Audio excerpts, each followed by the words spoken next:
mechanical iceberg. Physics of possibility. Quantum mechanics allows supreme mind. The brain is capable of millions of neural nets. Cascade of biochemical events. An emotional response. Molecules. The brain does not know the difference. What it sees in its environment and what it remembers. We are running the holodeck. Whatever way we observe the world around us.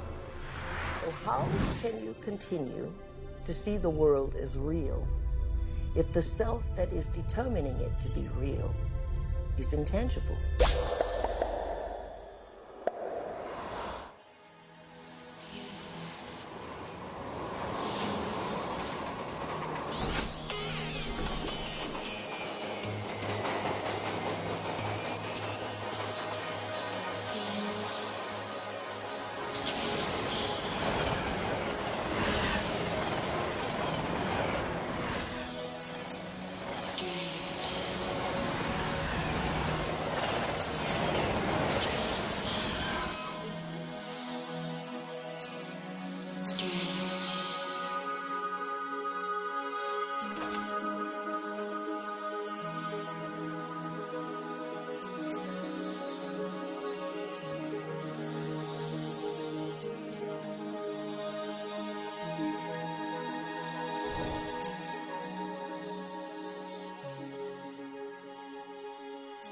Are all realities existing simultaneously?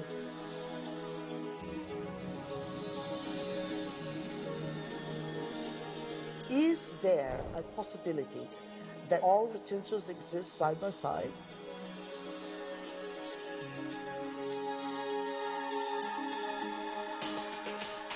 Have you ever seen yourself through the eyes of someone else that you have become?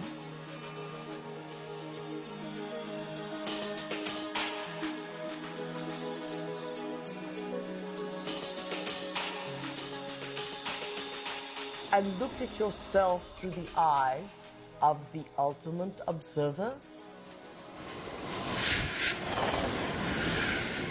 Who are we?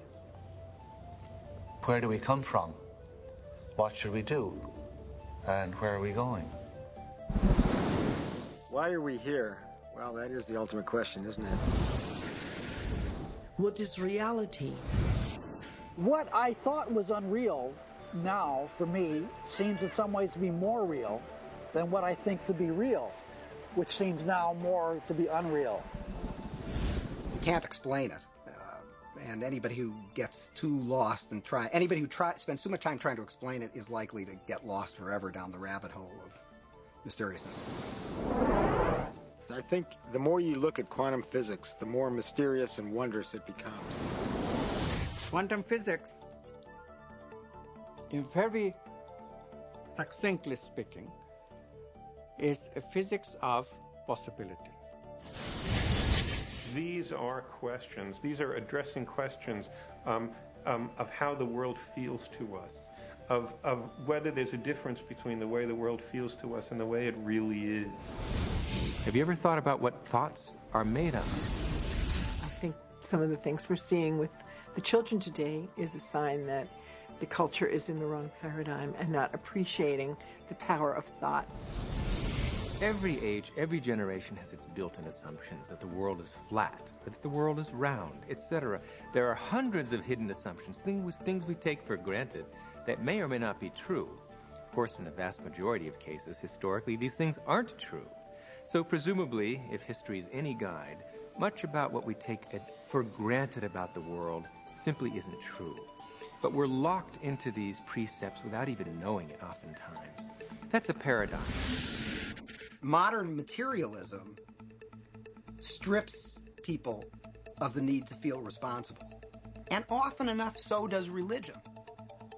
But I think if you take quantum mechanics seriously enough, it puts the responsibility squarely in your lap, and it doesn't give answers that are clear-cut and comforting.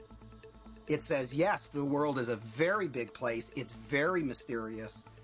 Mechanism is not the answer, but I'm not going to tell you what the answer is, because you're old enough to decide for yourself. Is everyone a mystery? Is everyone an enigma? They most certainly are. Asking yourself these deeper questions opens up new ways of being in the world. It brings in a breath of fresh air. It makes life more joyful. The real trick to life is not to be in the know, but be in the mystery.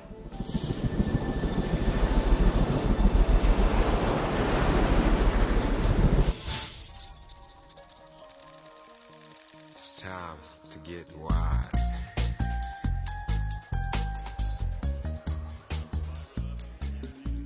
Why do we keep recreating the same reality? Why do we keep having the same relationships? Why do we keep getting the same jobs over and over again? In this infinite sea of potentials that exist around us, how come we keep recreating the same realities? Isn't it amazing that we have options and potentials that exist, but we're unaware of them? Is it possible that we're so conditioned to our daily lives, so conditioned to the way we create our lives, that we buy the idea that we have no control at all? We've been conditioned to believe that the external world is more real than the internal world. This new model of science says just the opposite. It says what's happening within us will create what's happening outside of us. There's a physical reality that is absolutely rock solid, and yet it only, if you want to put it this way, it only comes into existence when it bumps up against some other piece of physical reality. That other piece may be us, and of course we're partial to those moments. But it doesn't have to be either. It could be just some incidental rock comes flying along and interacts with this fuzzy mass of stuff, and sure enough, it provokes it into a particular state of existence. And there were philosophers in the past that said, look, if I kick a rock and I hurt my toe, that's real. I feel that, it feels real, it's vivid, and that means that it's reality. But it's still an experience, and it's still this person's perception of it being real. Scientific experiments have shown that if we take a person and hook their brains up to certain PET scans or computer technology and ask them to look at a certain object, and they watch certain areas of the brain light up, and then they've asked them to close their eyes and now imagine that same object. And when they imagine that same object, it produced the same areas of the brain to light up as if they were actually visually looking at it. So it caused scientists to back up and ask this question. So who sees then? Does the brain see? Or do the eyes see? And what is reality? Is reality what we're seeing with our brain? Or is reality what we're seeing with our eyes? And the truth is that the brain does not know the difference between what it sees in its environment and what it remembers, because the same specific neural nets are then firing. So then it asks the question, what is reality?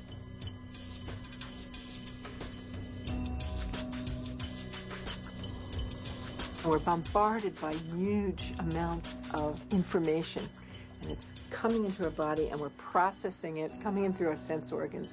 It's percolating up, and at each step we're eliminating information, and finally what is bubbling up to consciousness is the one that's the most self-serving. The brain processes 400 billion bits of information a second, but we're only aware of 2,000 of those. But our awareness of those 2,000 bits of information are just about the environment, our body, and about time.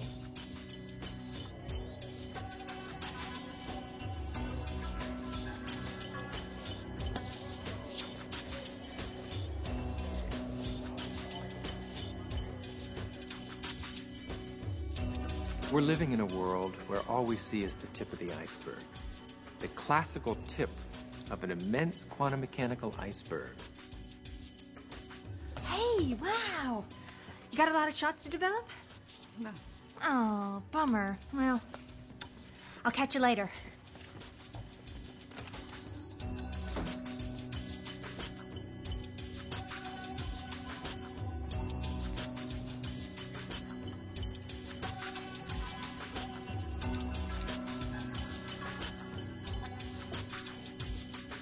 If the brain is processing 400 billion bits of information, and our awareness is only on 2,000, that means reality is happening in the brain all the time. It's receiving that information, and yet we haven't integrated it.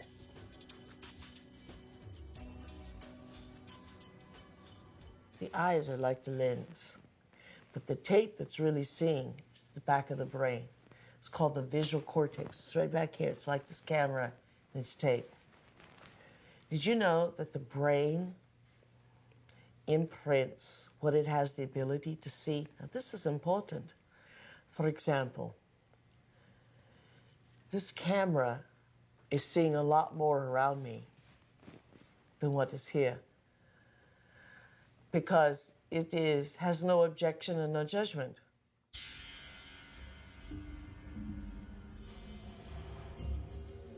The only movie that's playing in the brain is what we have the ability to see. So is it possible our eyes, our cameras see more than what our brain has the ability to consciously project? Well, the way our brain is wired up, we only see what we believe is possible. We match patterns that already exist within ourselves through conditioning. So a wonderful story that I believe is true is that when the Indians, the Native American Indians on the Caribbean islands, saw Columbus's ships approaching, they couldn't see them at all because it was so unlike anything they had ever seen before. They couldn't see it. When Columbus's armada landed in the Caribbean, none of the natives were able to see the ships, even though they existed on the horizon. The reason that they never saw the ships was because they had no knowledge in their brains or no experience that clipper ships existed. So the shaman starts to notice that there's ripples out in the ocean, but he sees no ship, but he starts to wonder what's causing the effect. So every day he goes out and looks and looks and looks, and after a period of time, he's able to see the ships. And once he sees the ships, he tells everybody else that ships exist out there because everybody trusted and believed in him. They saw them also.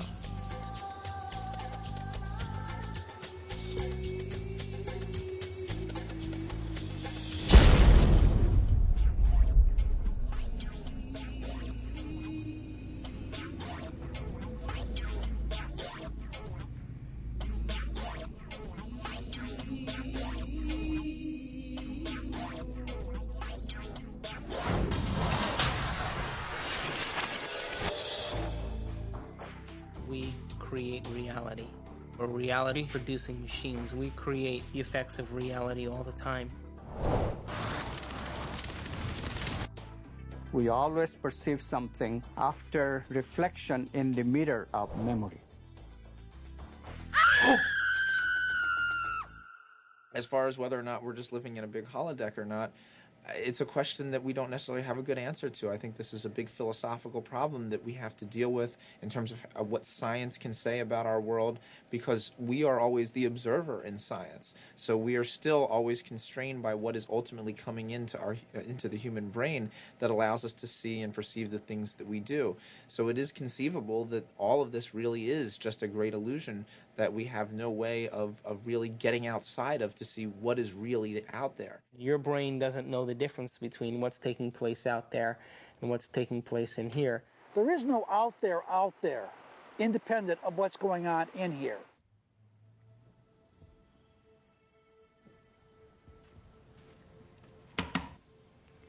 You okay? I heard you scream earlier. Was it another dream?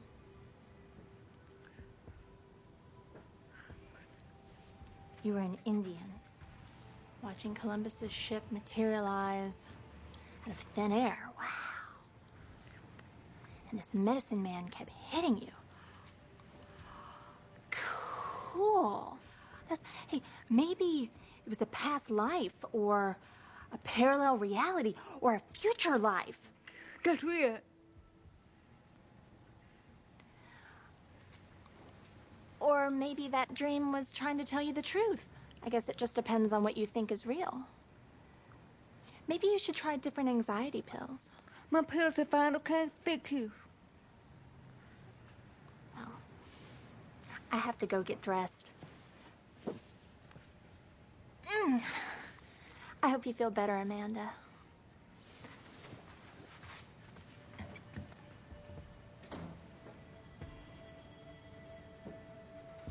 God, Amanda, I could be such an asshole.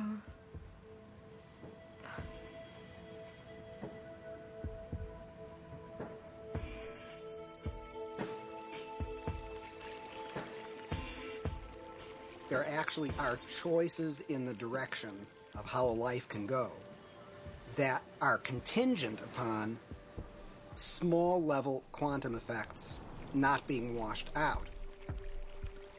First of all, let's talk about the subatomic world, and then we'll talk about what it's telling us about reality. The first thing I want to tell you about the subatomic world is it's totally a fantasy created by mad physicists trying to figure out what the heck is going on when they do these little experiments. By little experiments, I mean big energy in little spaces and little pieces of time.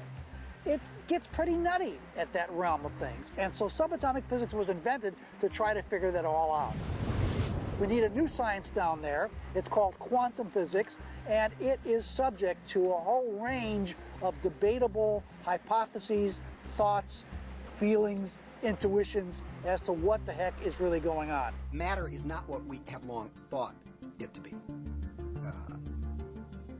To the scientist, matter has always been thought of as sort of the ultimate in that which is static and predictable. Within all the atoms and molecules, all the space within the particles take up an insignificant amount of the volume of an atom or molecule, the fundamental particles. The rest of it is vacuum. What seems to happen is that particles appear and disappear all the time. So where do they go when they're not here? Now, that question is tricky. I'm going to give you two answers. Answer number one, they go into an alternative universe where the people in that universe are asking the same question about those particles when they come into our universe. They say, where do they go? There's a great mystery called the mystery of the direction of time. There's a certain sense in which the fundamental laws of physics that we have don't make any interesting distinction, say, between past and future. For example, it's a puzzle from the standpoint of the fundamental laws of physics. Why we should be able to remember the past and not have the same kind of epistemic access to the future. It's a puzzle from the standpoint of these laws why we should think something like, by acting now, we can affect the future but not the past. These things, that we have a different kind of epistemic access to the past and the future, that we have a different kind of control by acting now over the future than we do over the past, these things are so fundamental to the way we experience the world that that it seems to me not to be curious about them is to be, 3/4 of the way to being dead.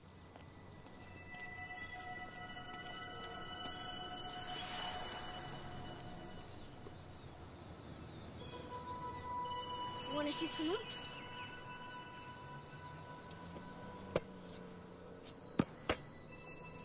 No, you don't have to be like that. Come on and play. Look, he likes you. Don't you have time for a little one-on-one?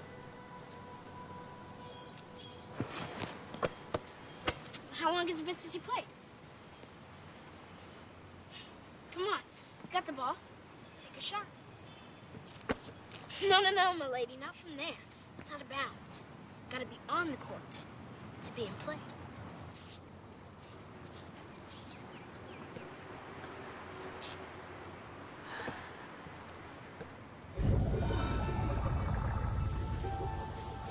Welcome to Duke Reginald's court of unending possibilities.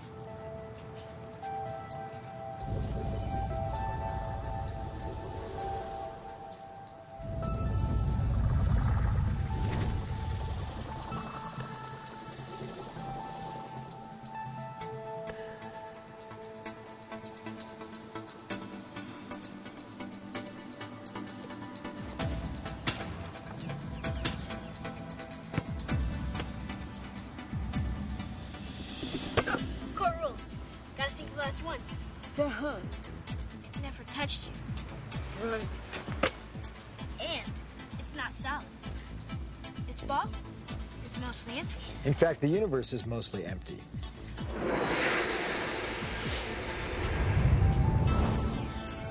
We like to think of space as empty and matter as solid. But in fact, there is essentially nothing to matter whatsoever. It's completely insubstantial. Take a look at an atom. We think of it as a kind of hard ball. Then we say, oh, well, no, not really. It's this little tiny point of really dense matter right at the center, surrounded by a kind of fluffy probability cloud of electrons popping in and out of existence. But then it turns out that that's not even right. Even the nucleus, which we think of as so dense, pops in and out of existence just as readily as the electrons do. The most solid thing you can say about all this insubstantial matter is that it's more like a thought. It's like a concentrated bit of information. What makes up things are not more things, but what makes up things are ideas, concepts, information. And like I said, it never touches.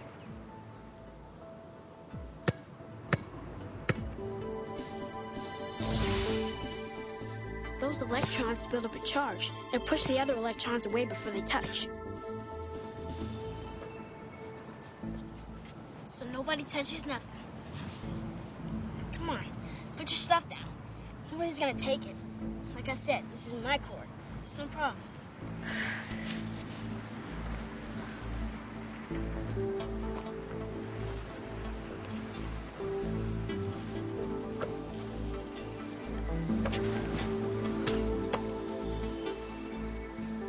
How long has it been? ITA. It's only in conscious experience that it seems that we move forward in time. In quantum theory, you can also go backwards in time. You can always go back in time.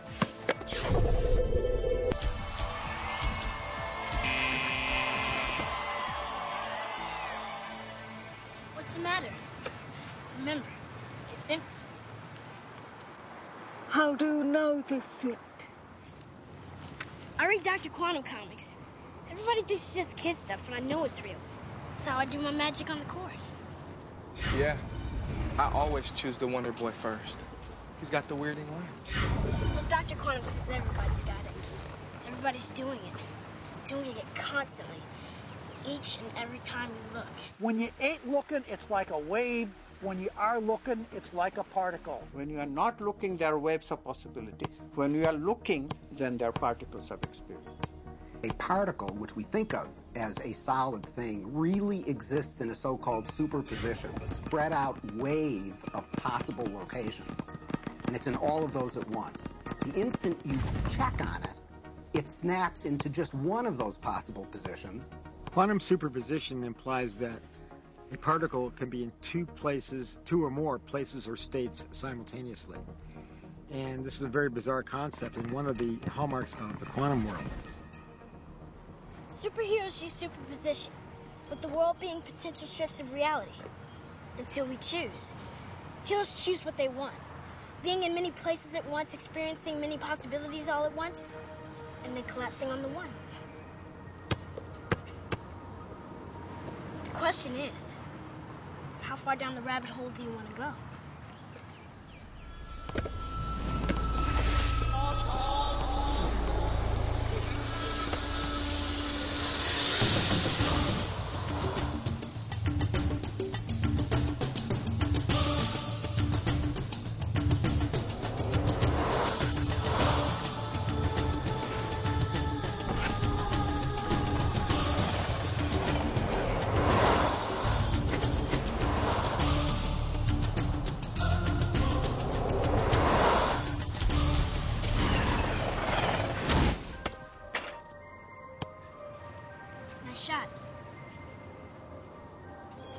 How can a system or an object be in two or more states at the same time? It's very easy. Instead of thinking of things as things, we all have a habit of thinking that everything around us is already a thing, existing without my input, without my choice. You have to banish that kind of thinking. Instead, you really have to recognize that even the material world around us, the chairs, the tables, the rooms, the carpet, camera included, all of these are nothing but possible movements of consciousness. And I'm choosing moment to moment out of those movements to bring my actual experience into manifestation. This is the only radical thinking that you need to do. But it is so radical, it's so difficult, because our tendency is that the world is already out there, independent of my experience. It is not. Quantum physics has been so clear about it. Heisenberg himself, co-discoverer of quantum physics, said atoms are not things. They are only tendencies. So instead of thinking of things, you have to think of possibilities. They're all possibilities of consciousness. You now can see in numerous labs around the United States objects that are large enough to be seen by the naked eye, and they are in two places simultaneously. And you can actually take a photograph of that. Now, I suppose if you showed a photograph, they'd say, oh, great, here's this nice blob of colored light, and I see there's a bit of it over here, and another bit of it. So you got a picture of two dots. What's the big deal? And if so, well, look right in the chamber. You can see it right there. Oh, I see two things there. You say, no, that's not two things. That's one thing. It's the same thing in two places. I'm not sure that people's jaw would drop about it, because I don't think people really believe it. And I don't mean that people say, oh, you're lying, or, oh, the scientists are confused. I think it is so mysterious that you can't even understand how amazing it is. And then furthermore, you've seen Star Trek and whatnot. Beam me up, Scotty. So it all seems sort of, oh, well, what does that really mean? But you've got to really stop and think about what that means, that it's the same object and it's in two places at once. And people tinker in the lab, and they get angry about things, and they have lunch, and they go home, and they lead their lives just as though nothing utterly astounding is happening, because, of course, that's how you have to go about it. And yet there is this completely amazing magic sitting right in front of your eyes.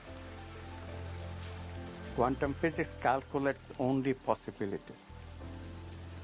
But if we accept this, then the question immediately comes, what chooses among these possibilities to bring the actual event of experience? So we immediately see that consciousness must be involved. The observer cannot be ignored.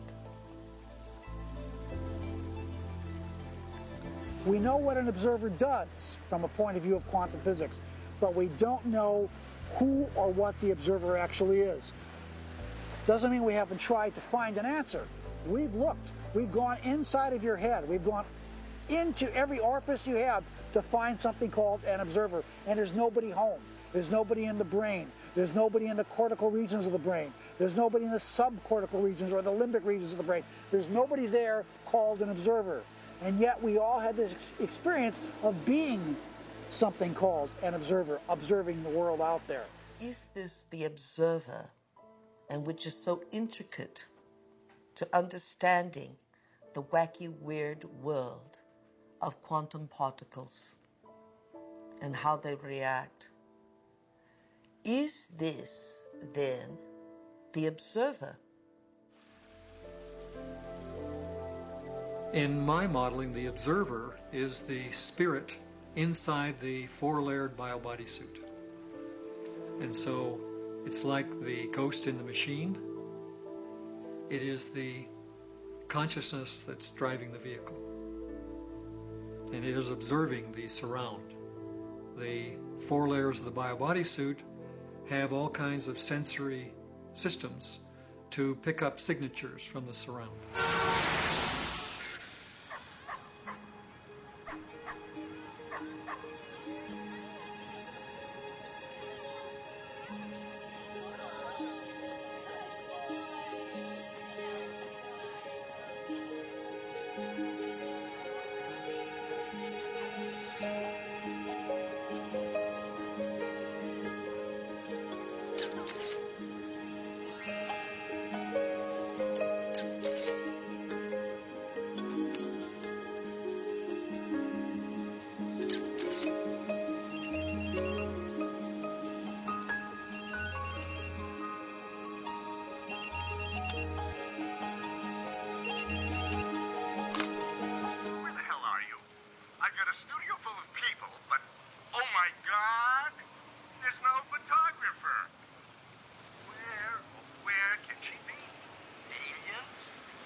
In Washington, D.C., the so-called murder capital of the world, there was a big experiment in the summer of 1993 where 4,000 volunteers came from 100 countries to collectively meditate for long periods of time throughout the day.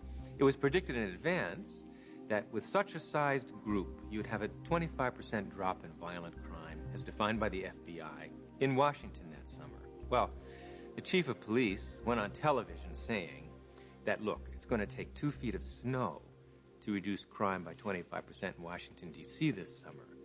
But by the end, the police department became a collaborator and author of this study because the results, in fact, showed a 25% drop in violent crime in Washington, D.C., which we could predict on the basis of 48 previous studies that had already been done on a smaller scale.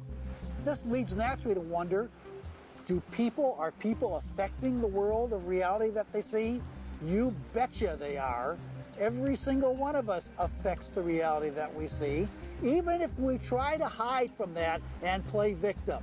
We all are doing it. Just tell me where you are. Good. But hurry, will you please, because these models are giving me a headache. 10 minutes.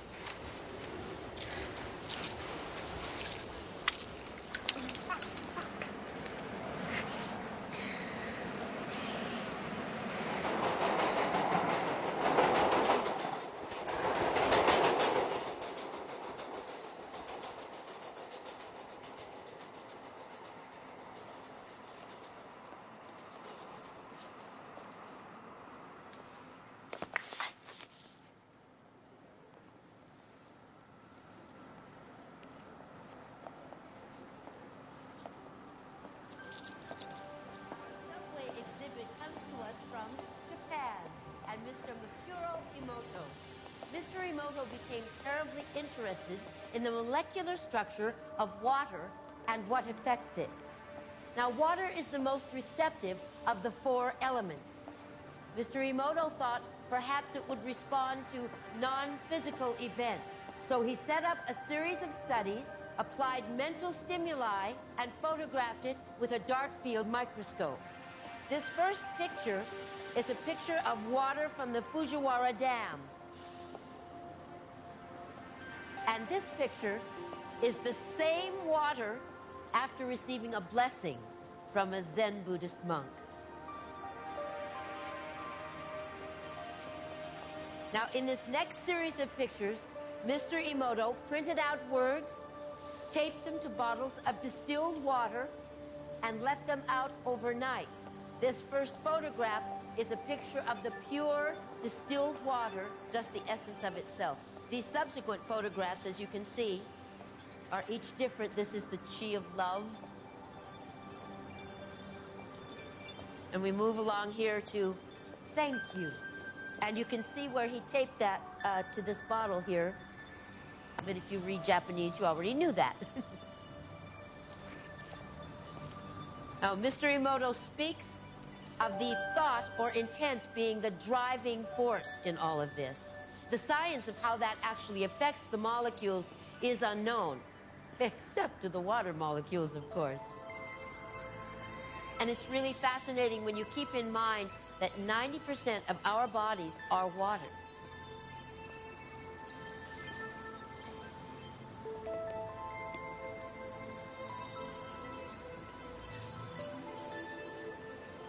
Makes you wonder, doesn't it? If thoughts can do that to water, imagine what our thoughts can do to us.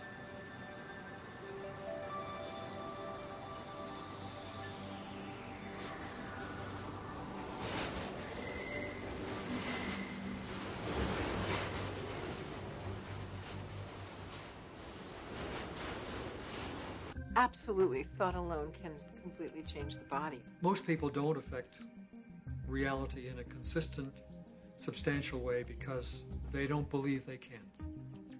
They write an intention and then they erase it because they think that's silly. I mean, I can't do that. And then they write it again and then they erase it. So time average, it's a very small effect. And it really comes down to the fact that they believe they can't do it. If you accept with every rudiment of your being that you will walk on water Will it happen? Yes, it will. But you know, it's like positive thinking. It's a wonderful idea, positive thinking. But what it usually means is that I have a little smear of positive thinking covering a whole mass of negative thinking.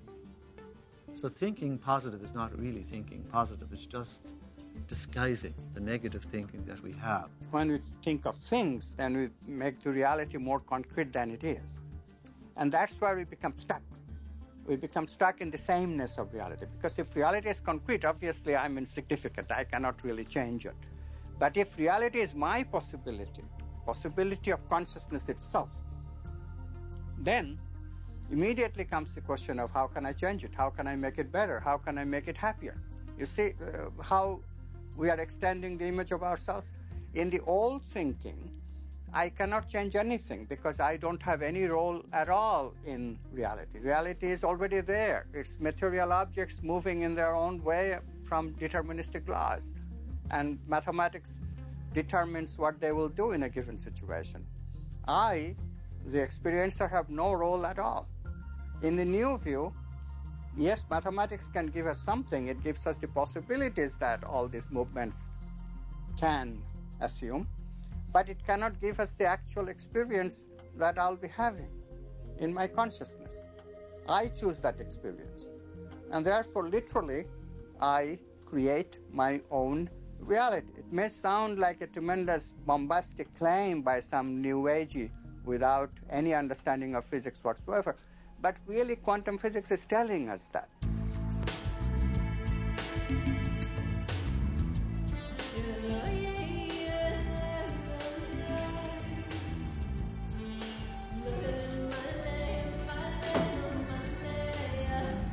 Hey, how was the shoot? So.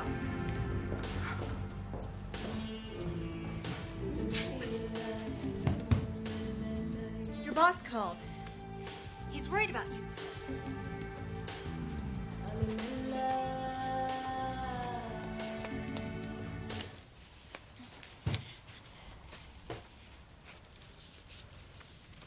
Amanda, I want to thank you for letting me stay here. I know I'm a bit much sometimes and that it's been tough after Bob and all. And you've just been so wonderful. I mean, I make a mess and, well, I clean up afterwards, but it's not really your style. Sometimes I think you make me sane. Me?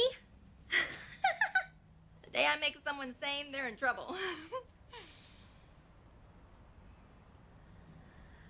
Anyway, I made you something as a thank you gift.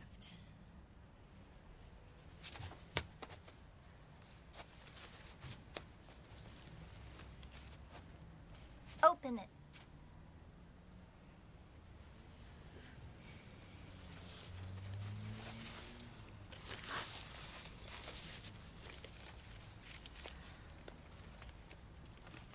I went through your pictures and picked my favorite ones. And it took me forever because there's so many good ones.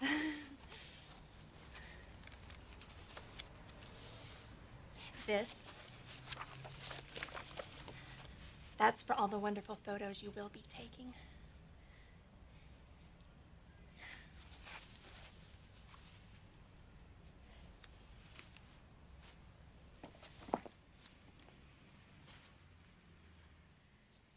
Oh.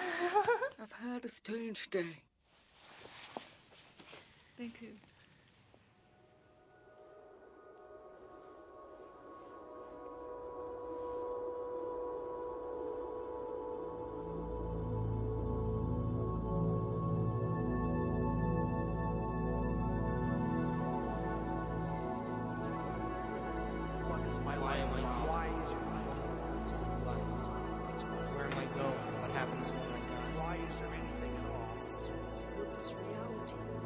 It makes you wonder, doesn't it? If thoughts can do that to water, imagine what our thoughts can do to us. Reality ultimately comes down to our experience. Have you ever thought about what thoughts are made of? Is there a substance of thought? I guess it just depends on what you think is real. The world being possible timelines of reality. Until we choose. Are all realities in the quantum field existing simultaneously? My definition of an addiction is something really something that you can't stop. There literally are different worlds in which we live. There's the macroscopic world that we see. There's the world of our cells. There's the world of our atoms. There's the world of our nuclei. These are each totally different worlds. They have their own language. They have their own mathematics. They're not just smaller. Each is totally different. But they're complementary. Because I am my atoms. But I am also my cells. I'm also my macroscopic physiology. It's all true. They're just different levels of truth. The deepest level of truth uncovered by science and by philosophy is the fundamental truth of unity. At that deepest subnuclear level of our reality, you and I are literally one.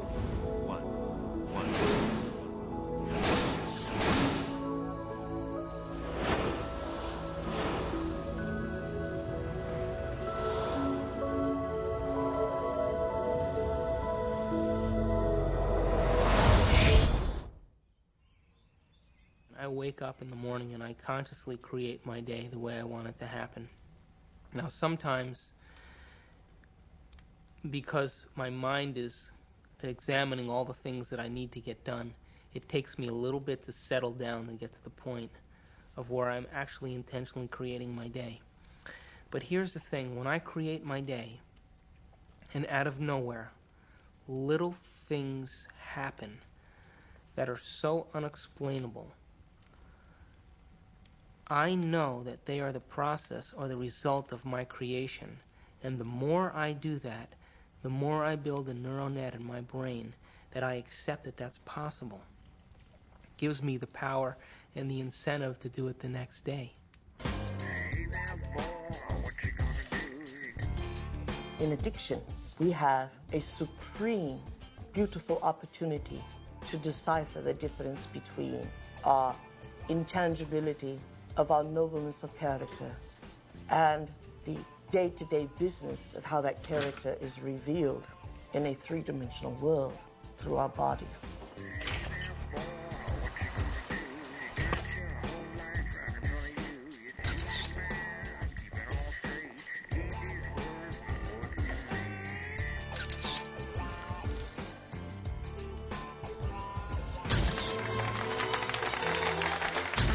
Weddings. And what we will learn is that addiction is the feeling of a chemical rush that is cascaded through the bodies through a whole assortment of glands and ductless glands and through the spinal fluid, a feeling that some would call a sexual fantasy. It only takes one sexual fantasy for a man to have a hard-on. In other words, it only takes one thought here for a man to have an erection in his member. And yet, there was nothing outside of him that gave him that. It was what was within him that gave him that.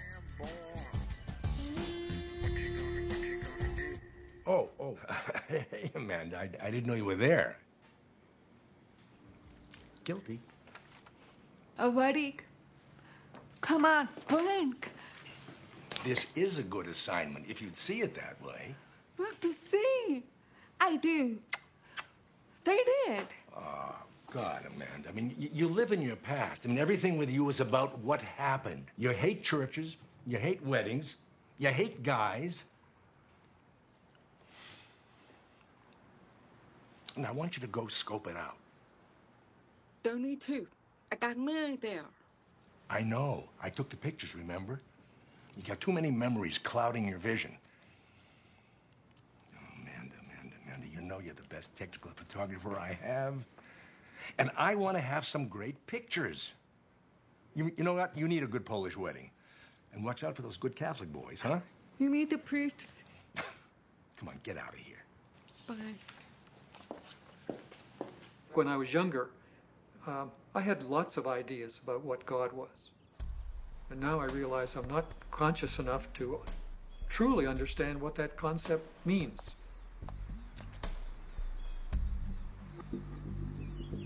That I am at one with the great being that made me and brought me here and that formed the galaxies and the universes, etc.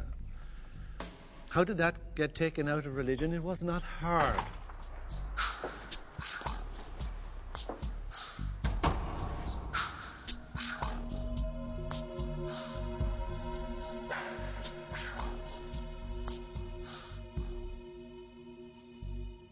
Most of the problems that religion and the various philosophical movements down through the centuries have produced have been errors because that's where they started, that God is a distinct, separate being from us, to whom I must offer worship, whom I must cultivate, humor, please, and hope to attain a reward from at the very end of my life.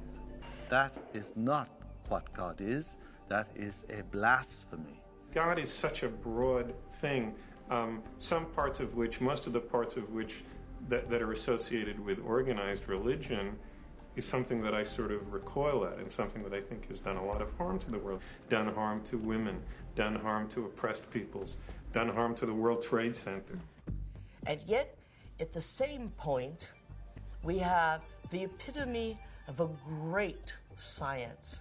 The closest science has ever come to explaining Jesus' interpretation that the mustard seed was larger than the kingdom of heaven. And the only science that can fit into that analogy is quantum physics.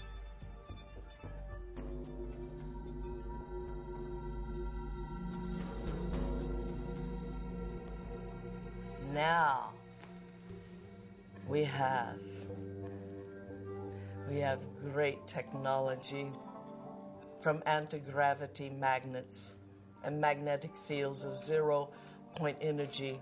We have all that, and we still have this ugly, superstitious, backwater concept of God.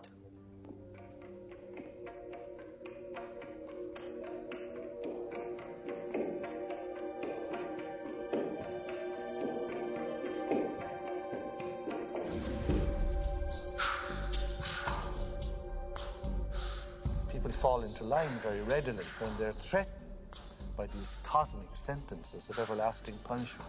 But this is not how God is. And once you start to question the traditional images, caricatures of God, people feel you're an agnostic or an atheist or a subverter of the social order. God must be greater than the greatest of human weaknesses, and indeed, the greatness of human skill, that God must even transcend, are most remarkable to emulate nature in its absolute splendor. How can any man or woman sin against such a greatness of mind? How can any one little carbon unit on Earth, in the backwaters of, indeed, the Milky Way, the boondocks, betray God Almighty? That is impossible.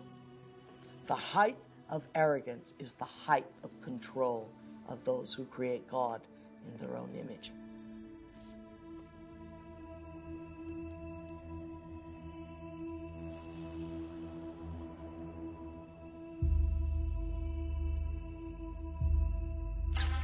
I now present to you Mr. and Mrs. Richard Buck Filipowski.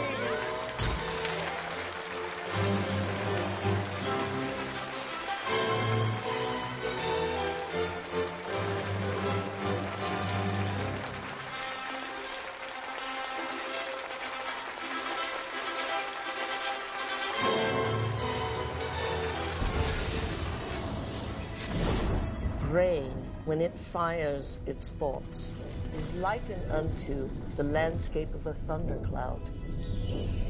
And the synaptic cleft is the sky between the storm and the earth receptor site. And you see this foreboding dark cloud boiling in the sky.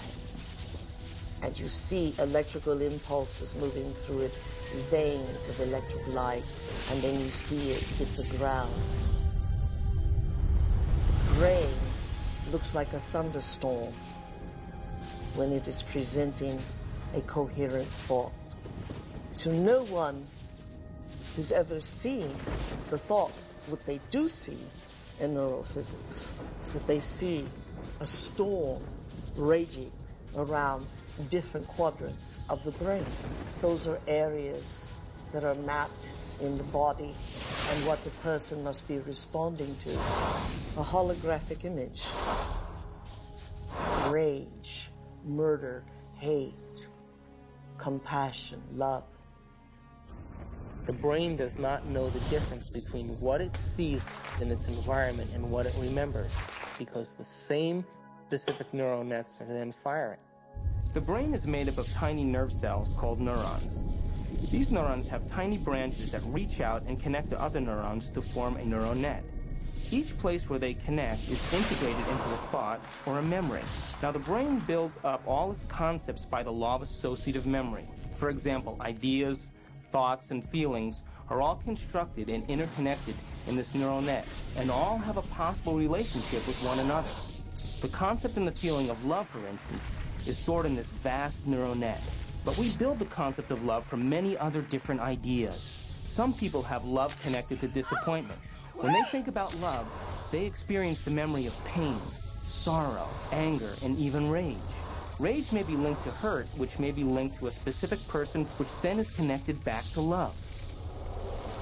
We build up models of how we see the world outside of us. And the more information that we have, the more we refine our model one way or another. And what we ultimately do is tell ourselves a story about what the outside world is. Any information that we process, any information that we take in from the environment is always colored by the experiences that we've had and an emotional response that we're having to what we're bringing in. Who is in the driver's seat when we control our emotions or we respond to our emotions? We know physiologically that nerve cells that fire together wire together. If you practice something over and over again, those nerve cells have a long-term relationship. If you get angry on a daily basis, if you get frustrated on a daily basis, if you suffer on a daily basis, if you give reasons for the victimization in your life, you're rewiring and reintegrating that neural net on a daily basis, and that neural net now has a long-term relationship with all those other nerve cells called an identity. We also know that nerve cells that don't fire together no longer wire together. They lose their long-term relationship because every time we interrupt the thought process that produces a chemical response in the body, every time we interrupt it, those nerve cells that are connected to each other start breaking the long-term relationship. When we start interrupting and observing, not by stimulus and response and that automatic reaction, but by observing the effects it takes, then we are no longer the body, mind, conscious, emotional person that's responding to its environment as if it is automatic.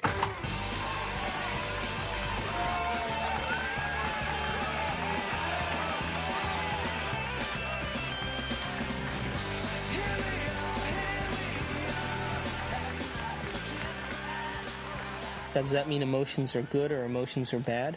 No, emotions are designed so that it reinforces chemically something into long-term memory. That's why we have them. All emotion is holographically imprinted chemicals. The most sophisticated pharmacy in the universe is in here. There's a part of the brain called the hypothalamus. And the hypothalamus is like a little mini factory, and it is a place that assembles certain chemicals that matches certain emotions that we experience. Those particular chemicals are called peptides. They're small chain amino acid sequences. The body's basically a carbon unit that makes about 20 different amino acids all together to formulate its physical structure. The body is a protein-producing machine. In the hypothalamus, we take small chain proteins called peptides, and we assemble them into certain neuropeptides or neurohormones that match the emotional states that we experience on a daily basis. So there's chemicals for anger, and there's chemicals for sadness, and there's chemicals for victimization, there's chemicals for lust, there's a chemical that matches every emotional state that we experience. And the moment that we experience that emotional state in our body or in our brain, that hypothalamus will immediately assemble the peptide that then releases it through the pituitary into the bloodstream. The moment it makes it into the bloodstream, it finds its way to different centers or different parts of the body. Now, every single cell in the body has these receptors on the outside. And one cell can have thousands of receptors studding its surface, kind of opening up to the outside world. And when a peptide docks on a cell, it literally, like a key going into a lock, sits on the receptor surface and attaches to it and kind of moves the receptor, and kind of like a doorbell buzzing, sends a signal into the cell. It's party time!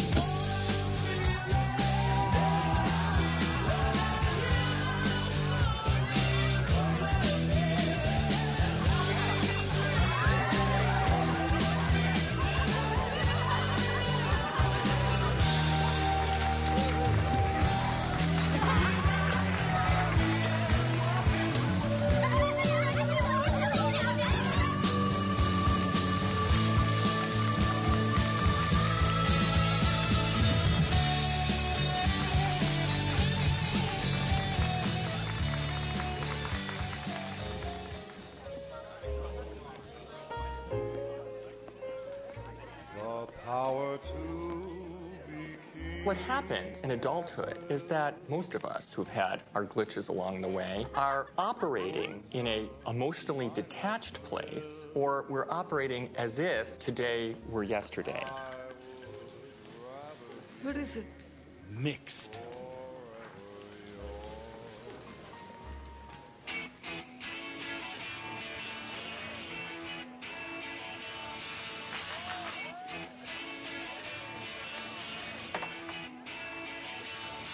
In either the disconnected place or the overly emotional reactive place, because they've gone to an earlier time in reality, the person is not operating as an integrated whole.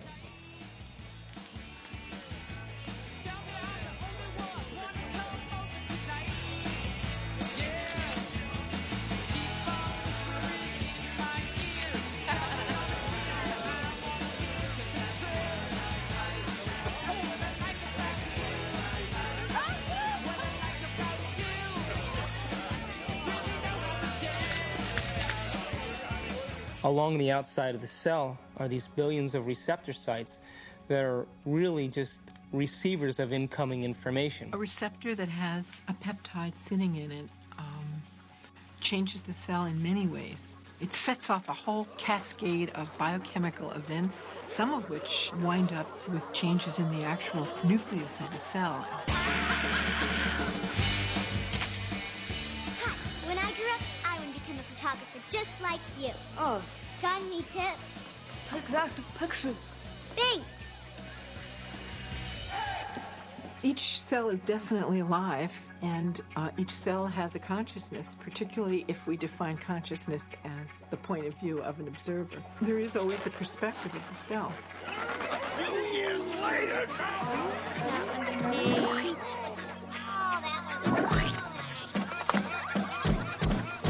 In fact, the cell is the smallest unit of consciousness in the body. I'm hungry.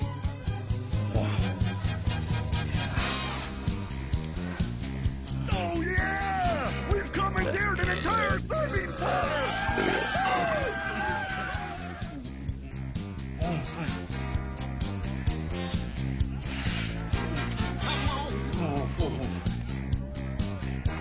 Yeah, keep it coming, keep it coming. Yeah. Oh, let's go. Oh, yeah. Well, my definition of an addiction is something really simple. Something that you can't stop. Oh, make me suffer, please. You wanna hurt? We bring to ourselves situations that will fulfill the biochemical craving of the cells of our body by creating situations that meet our chemical needs. It always addict will always need a little bit more in order to get a rush or a high of what they're looking for chemically. Don't tell me to calm down. You're always bossing me around. So my definition really means that if you can't control your emotional state, you must be addicted to it. Oh, I knew this was gonna happen. That's not what we agreed upon. You're not going to screw me. Read the contract, You dear. won't do anything about it, so I No, will. ma'am. Don't dip your half-eaten shrimp back into the cocktail sauce. Screw you and your health codes. I am the bride's sister. I'll stick my ass in the cocktail sauce if I damn well please. Come on. I want you to get out there and serve and make sure everybody has a full glass. Fun, fun, fun. Listen, you won't do anything about it, so Just like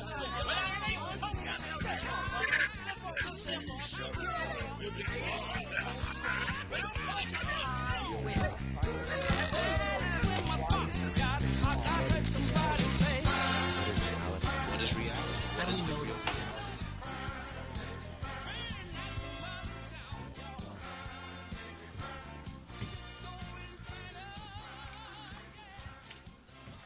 So how can anyone really say they're in love with a specific person, for example? They're only in love with the anticipation of the emotions they're addicted to. Because the same person could fall out of favor the next week by not complying. My goodness, doesn't that change the landscape of our emotional outlook on personal needs and identities?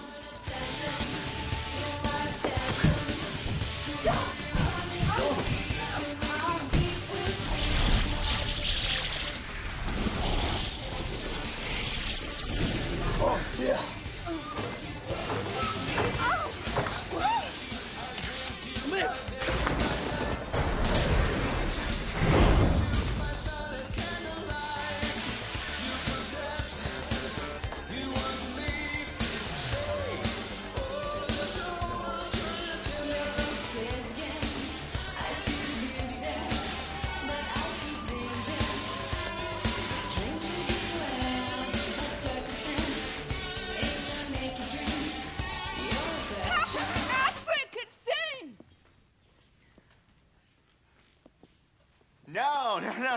No. You got the punchline wrong. It's a photographer's joke. Go on about your music. Are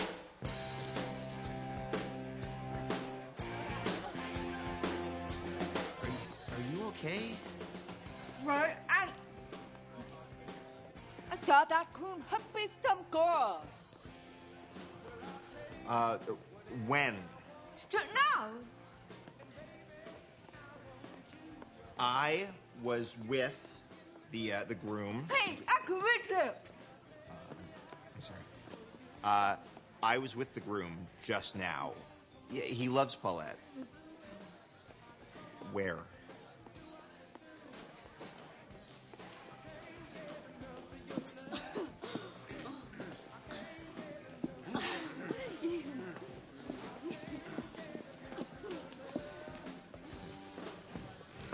Polacks, they all look the same in a tux. You're not Polish, right? Hi. Thanks. Here. This will help.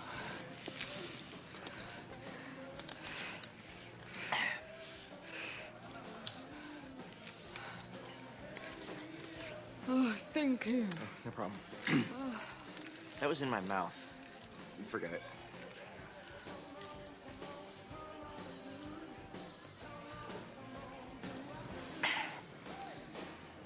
So, what's your name? Elliot. Hi. Yeah. It's, I'm Amanda. Hey, Amanda. I should have asked you what your name. You photograph a lot of weddings? Yeah, I hate it. I'm doing the thing again with my hands. I'm sorry. We are emotions, and emotions are us. Again, I can't separate emotions. When you consider that every aspect of your digestion, every sphincter that opens and closes, every group of cells that come in for nourishment and then moves out to heal something or repair something, those are all under the influence of the molecules of emotion. I mean, it's this total buzz. So you ask if emotions are bad. Emotions are not bad. They're life. They color the richness of our experience. It's our addiction that's the problem. The thing that most people don't realize is that when they understand that they are addicted to emotions... Another drink? It's not just psychological. It's biochemical. Think about this. Heroin uses the same receptor mechanisms on the cells that our emotional chemicals use. It's easy to see then that if we can be addicted to heroin, then we can be addicted to any neuropeptide, any emotion. To the groom! To the groom. Woo!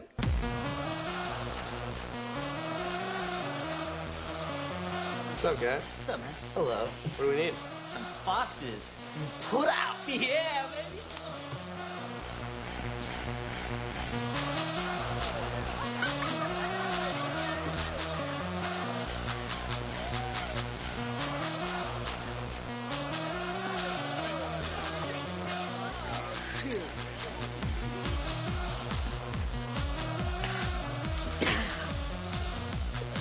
So.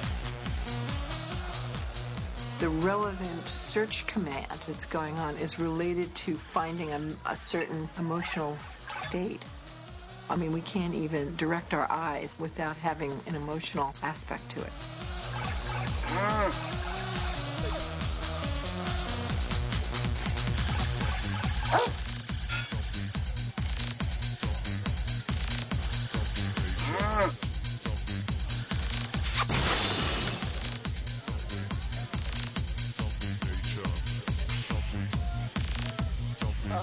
Oh, gosh. She wouldn't fall for me. Oh, mama! Woo! What the hell are you waiting for? Come on, you little pussies! Jeez, I can't believe you guys! What are you? Ooh, come on, just get the hell out of the way! Hi there, honey! Come on, baby, you know you want it. Oh, don't give me that look.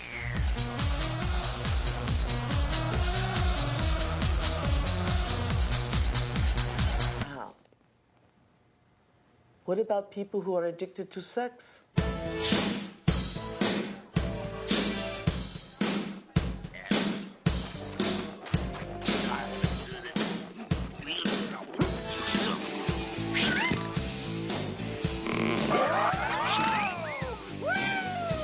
Hello there, big boy.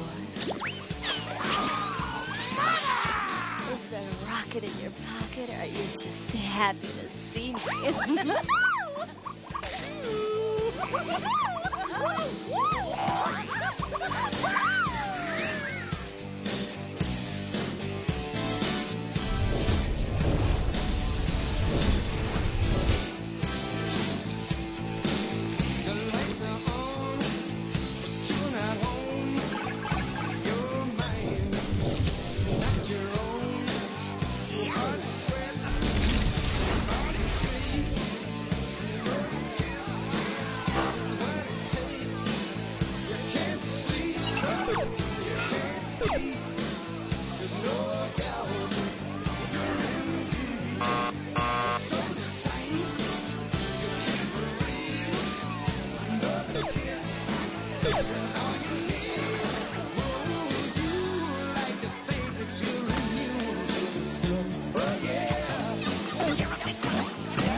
Hey, it's very expensive equipment, all right?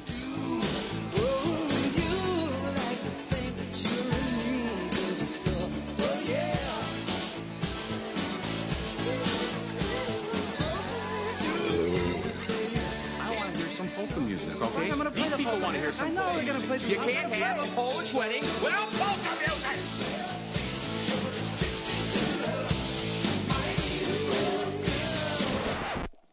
No, would you leave it alone? Keep your How can you have a Polish wedding without any Polish music? hands off my equipment!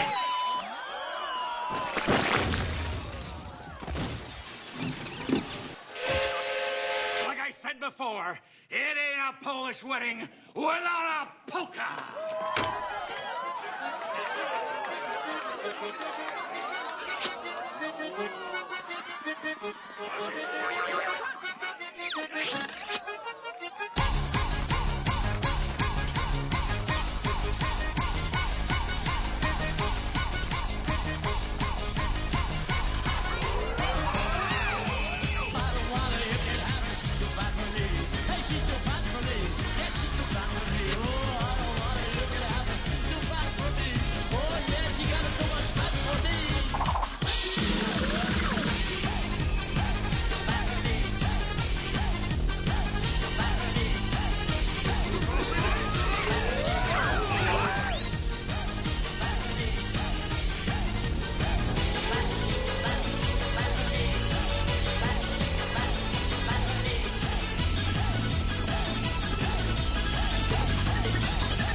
deserts you, and your feet disappear. You'll find some old shoes, wasted one, without appeal. Where will you go from here? You got to roll from here. You're sitting still inside fear. There must be some way out of here.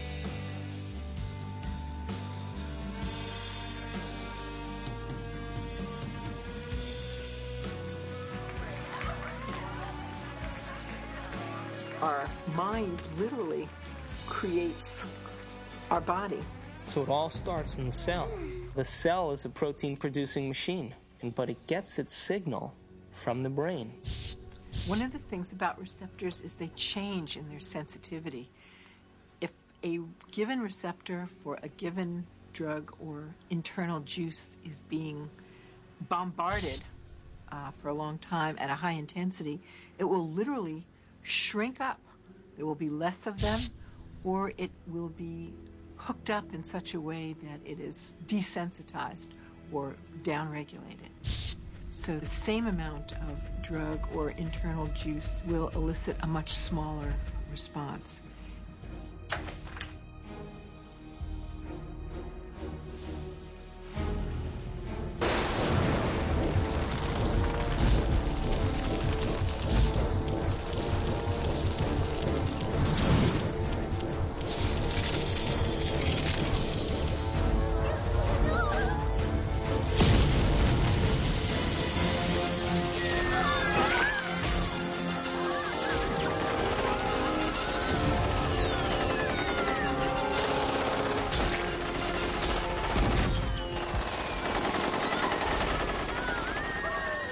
If we're bombarding the cell with the same attitude and the same chemistry over and over again on a daily basis, when that cell finally decides to divide, when it produces a sister cell or a daughter cell, that next cell will have more receptor sites for those particular emotional neuropeptides and less receptor sites for vitamins, minerals, nutrients, fluid exchange, or even the release of waste products or toxins. Now, all aging is a result of improper protein production. What happens when we age? Our skin loses elasticity. Well, elastin is a protein. What happens to our enzymes? We don't digest as well. What happens to our synovial fluid? Those are proteins. They become brittle and stiff. What happens to our bones? They become thin. So all aging is a result of improper protein production. So then the question arises, does it really matter what we eat? And does nutrition really have an effect if the cell doesn't even have the receptor sites after 20 years of emotional abuse to even receive or to let in the nutrients that are necessary for its health?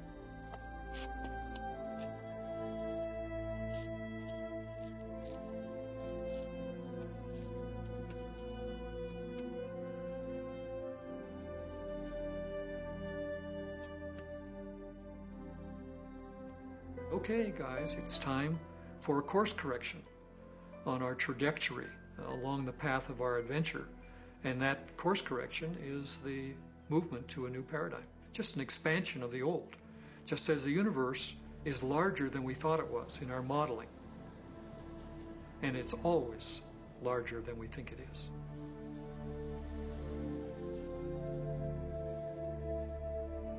I hate you.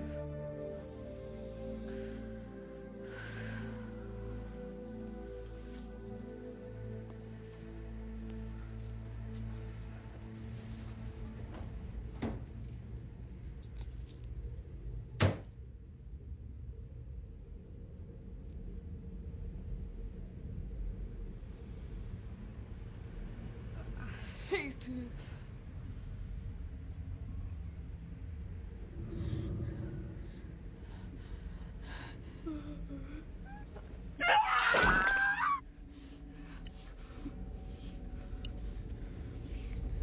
You idiot! You suck! Look at you! You're fat! You're ugly! You're worth nothing! You got it all! I hate you!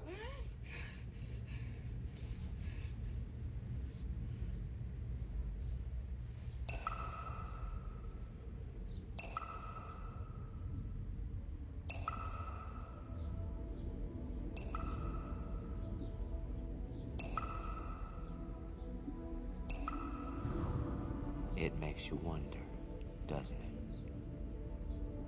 If thoughts can do that to water, imagine what our thoughts can do to us.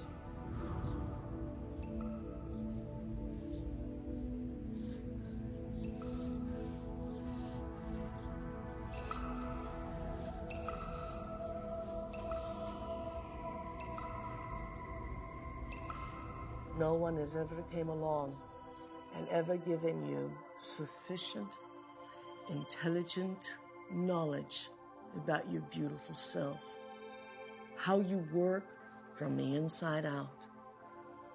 Why do you have addictions? Because you have nothing better. You have dreamt of nothing better because no one has ever taught you how to dream better.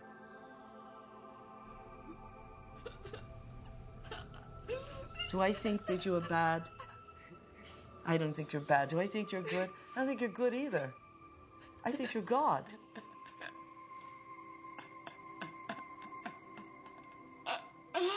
In general, the field of psychiatry really doesn't allow for enough freedom of action on people's part, meaning an awful lot of problems, not all of them to be sure, but an awful lot of problems that get labeled as psychological problems really amount to people making rotten choices. And they ought to be instructed to make different ones. Can I? Wow. Borrow some toothpaste?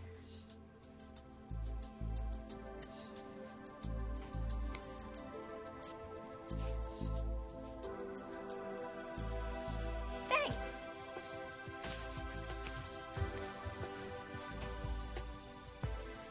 When I talk about we disappearing, I don't mean that we physically disappear. What I mean is that we move out of the area of the brain that has to do with our personality, that has to do with our association to people, our association to places, our association to things and times and events. We don't exist in the associative centers in our brain that reaffirms our identity and reaffirms our personality. For the average person in the world who lives life and considers their life boring or uninspiring is because they've made no attempt to gain knowledge and information that will inspire them. They're so hypnotized by their environment through the media, through television, through people living and creating ideals that everybody struggles to become, that no one can actually become in terms of physical appearance and definitions of beauty and valor that are all illusions, that most people surrender and live their life in mediocrity. And they may live that life, and the soul may never really, their desire may never really rise to the surface, so they may want to be something else. But if it does rise to the surface, and they ask themselves if there is something more, or why am I here? What is the purpose of life? Where am I going? What happens when I die? They start to ask those questions. They start to flirt and interact with the perception that they may be having a nervous breakdown. And in reality, what they're doing is that their old concepts of how they viewed their life in the world start to fall apart.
We're in completely new territory in our brain. And because we're in completely new territory, we're rewiring the brain, literally reconnecting to a new concept. Then ultimately, it changes us from the inside out. If I change my mind, will I change my choices? If I change my choices, will my life change? Why can't I change? What am I addicted to? What will I lose that I'm chemically attached to? And what person, place, thing, time, or event that I'm chemically attached to that I don't want to lose because I may have to experience the chemical withdrawal from that? Hence the human drama.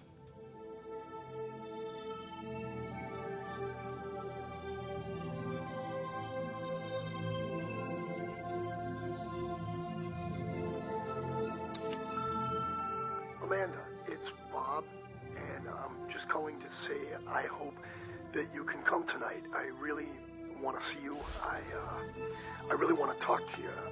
I know we can work things out.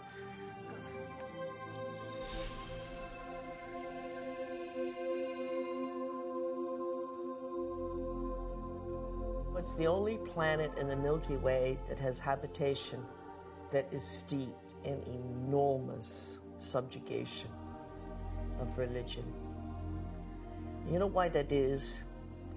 Is because people have set up right and wrong.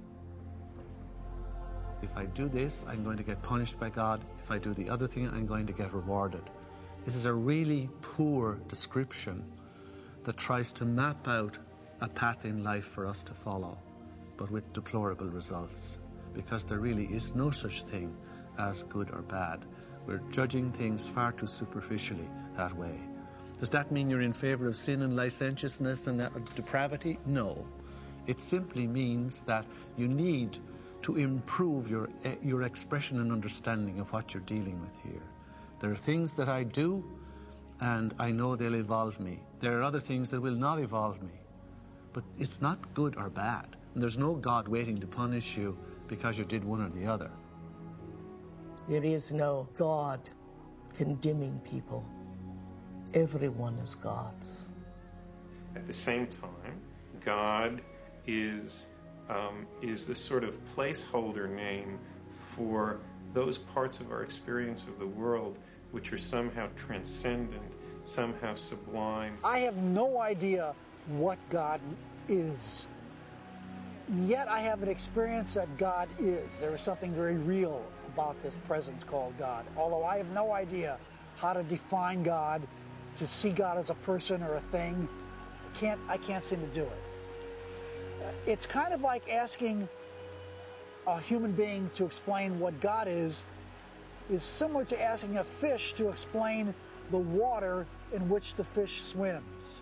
God is a superposition of all the spirit from all things.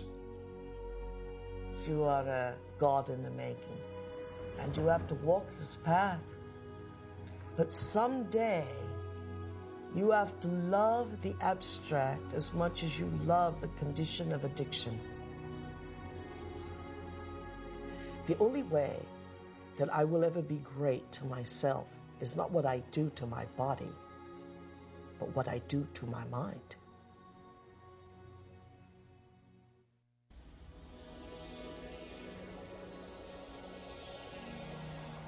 So if we're consciously designing our destiny, and if we're consciously, from a spiritual standpoint, throwing in with the idea that our thoughts can affect our reality or affect our life, because reality equals life, then I have this little pact that I have when I create my day.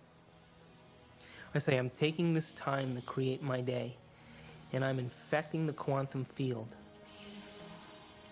Now, if is in fact the observers watching me the whole time that I'm doing this, and there is a spiritual aspect to myself, then show me a sign today that you paid attention to any one of these things that I created, and bring them in a way that I won't expect.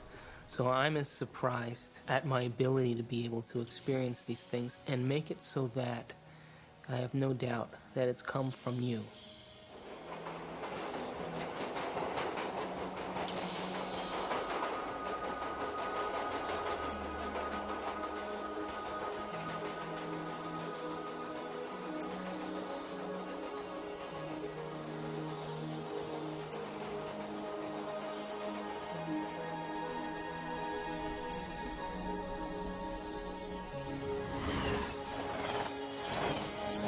So the brain is capable of millions of different things that that people just really should learn, that how incredible they actually are and how incredible their minds actually are.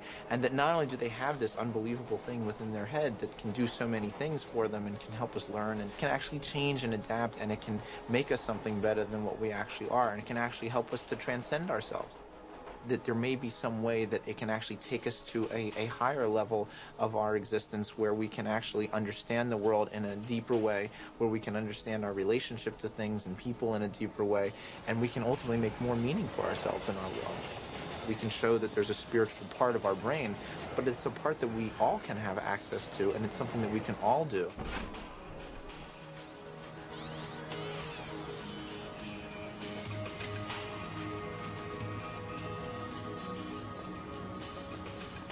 We have to formulate what we want and be so concentrated on it and so focused on it and have so much of our awareness of it that we lose track of ourselves. We lose track of time. We lose track of our identity. And the moment we become so involved in that experience that we lose track of ourselves, we lose track of time, that picture is the only picture that's real. And everybody's had that experience when they've made up their mind that they've wanted something. That's quantum physics in action. That's manifesting reality. That's the observer in full effect. Your consciousness influences others around you. It influences material properties. It influences your future. You are co-creating your future.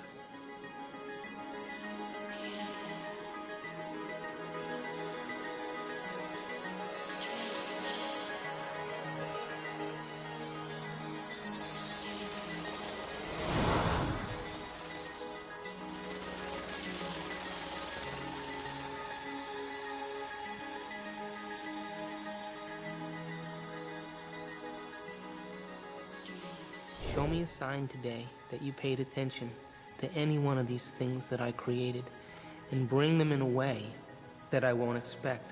So I'm as surprised at my ability to be able to experience these things and make it so that I have no doubt that it's come from you.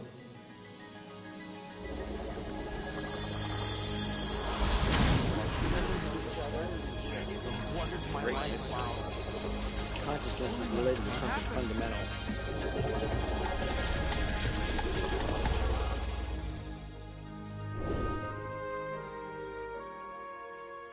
Have you ever seen yourself through the eyes of someone else that you have become? What an initiation.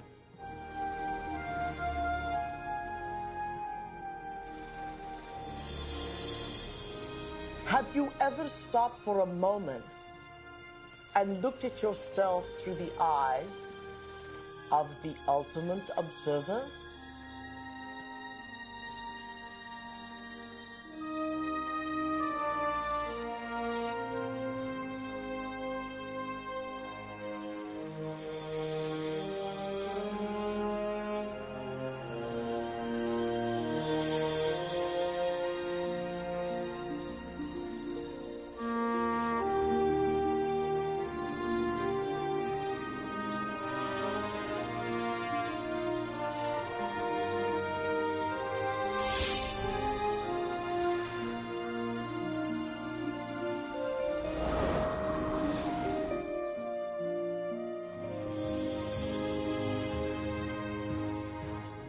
I am much more than I think I am. I can be much more even than that. I can influence my environment, the people.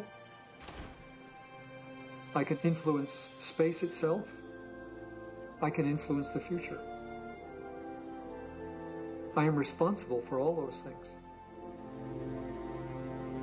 I and the surround are not separate. They're part of one. I'm connected to it all. I'm not alone.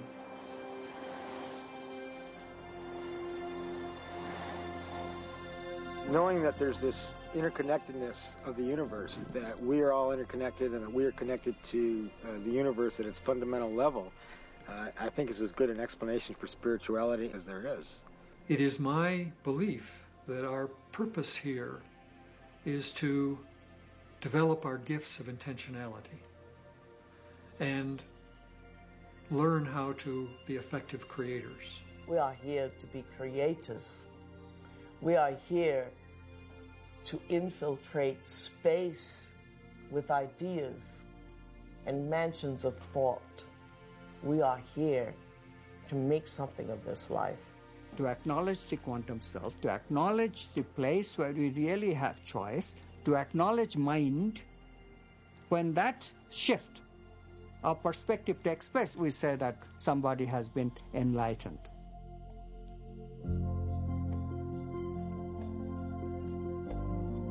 Quantum mechanics allows for the intangible phenomenon of freedom to be woven into human nature. Quantum physics, very succinctly speaking, is a physics of possibilities. It opens fundamentally the question of whose possibilities and who chooses from these possibilities to give us the actual event of experience. The only answer that is satisfactory, both logically and meaningfully, is the answer that consciousness is the ground of all being. We must pursue knowledge without any interference of our addictions. And if we can do that, we will manifest knowledge in reality, and our bodies will experience it in new ways, in new chemistry, in new holograms, new elsewheres of thought, beyond our wildest dreams. All of us one day will reach the level of the avatars that we have read about in history, the Buddhas and the Jesus. Welcome to the kingdom of heaven, without judgment, without hate, without testing, without anything. That we simply are has allowed this reality we call real, from the power of intangibility, to pull out of inertness action, chaos, and hold it into its form, and we call it matter.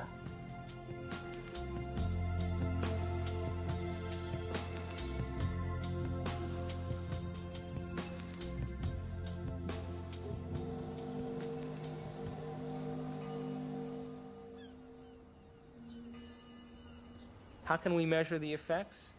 We get to live our life and see then if somewhere in our lives something's changed. And then if it has changed, we become the scientists to our life, which is the whole reason why we're here.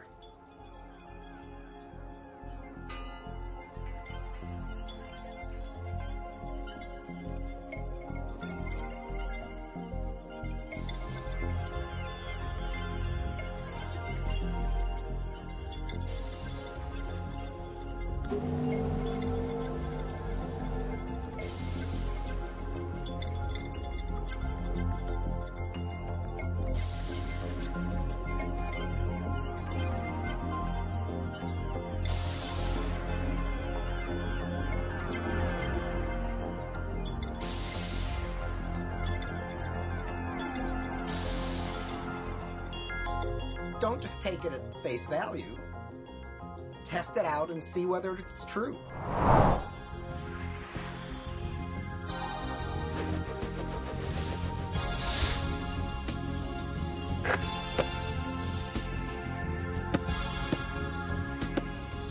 Hey, you're back. I'm back. So you never answered my question. What question? How far down the rabbit hole do you want to go?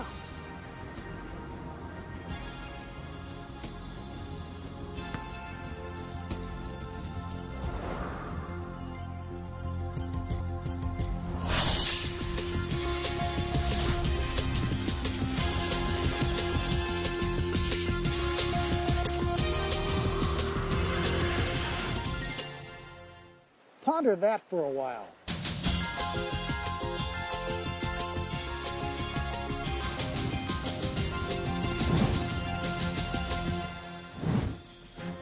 My name's David Albert.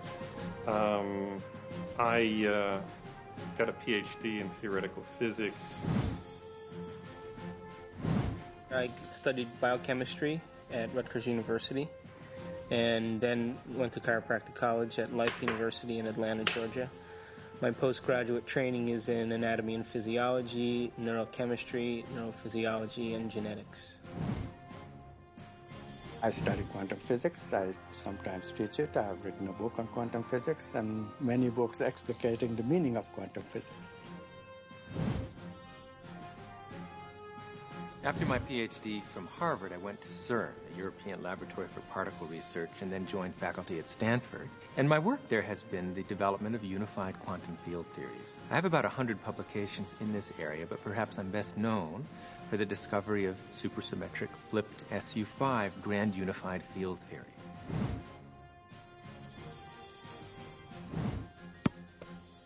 I make my living as an anesthesiologist, and every day as I put my patients to sleep, I kind of wonder where they go and why they're there in the first place. And that's one of the reasons that attracted me to anesthesia and the study of consciousness.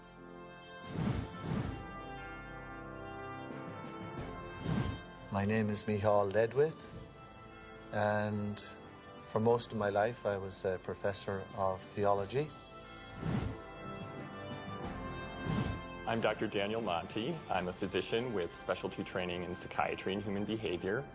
I'm on the full-time faculty at the Jefferson Medical College,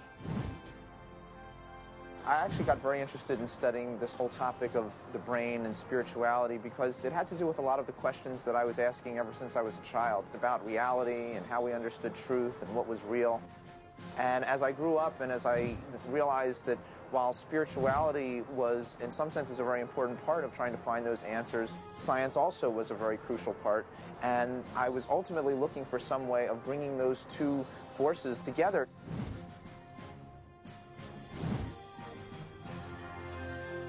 Well, my name is Candace Pert, and I'm a professor at Georgetown in the medical school. Here we are actually filming great thinkers. Everyone in this room is a great thinker.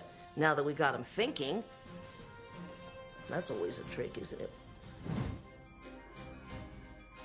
I should make it clear that I'm a graduate student in physics. I'm not a full-fledged theoretical physicist yet. But if fortune smiles on me and I continue to work like a dog on my problem sets and exams and whatnot, eventually what I hope to do with this is to apply fundamental quantum theory to quantum information processing. So I decided, well, if I gave up being department chairman, and if I gave up all my professional committees, and I gave up all my government committees, I would have a block of time that I could put to work. Of course, I give up all my power positions, but you have to sacrifice something. I had to keep my day job because my family needed to be fed.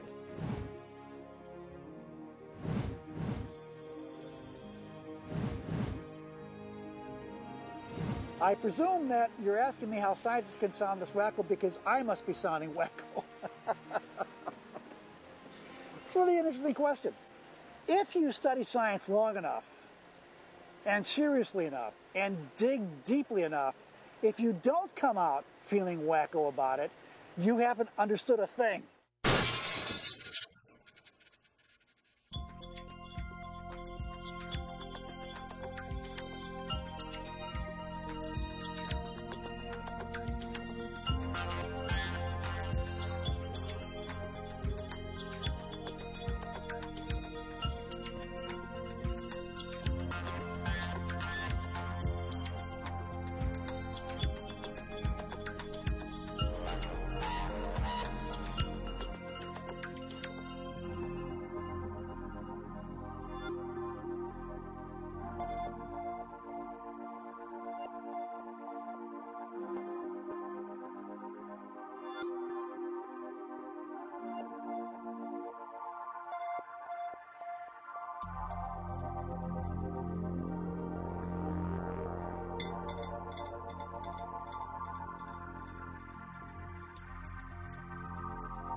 Bye.